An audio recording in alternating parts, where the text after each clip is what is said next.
You ever wanted to put up a floating shelf in your home to display whatever collection you got, or knickknacks, pictures, whatever the case may be? Well, let's go through here and I'll show you the product I've been using here in my own home. So this is made by Craftersmark Woodworking. Everything you need, short of the power tools obviously, is going to come in the package you're going to need to complete this. So let's unbox it and see what all comes in there. It's going to come with your router template, it's going to come with your brackets, it's going to come with your drill guide, a drill bit, and your pattern bit for the router. Quick little tip, let's say you're doing this, you're just a do-it-yourselfer.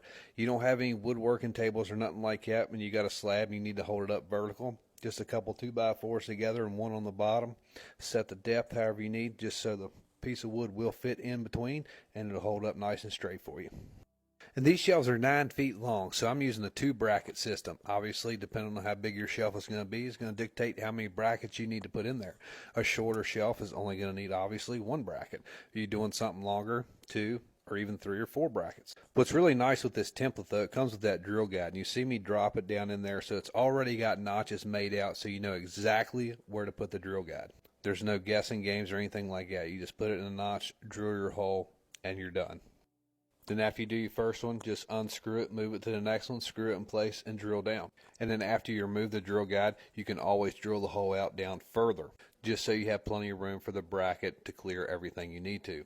Now, if you don't have the vacuum power that I have on a lot of my tools to suck all the dust and debris out of those holes, you can take an air hose and a nozzle and just spray down in there and shoot the dust out. Obviously, you got to get all the dust out of the holes.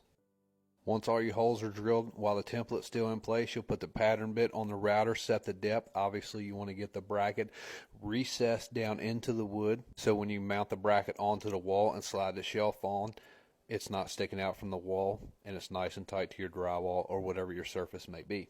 In the box that you receive, it also comes with drywall anchors, but I'm screwing everything into studs with the amount of weight that this one piece of wood is. Something lighter you can definitely get by with some drywall anchors going into the drywall, but I always prefer to go into the studs.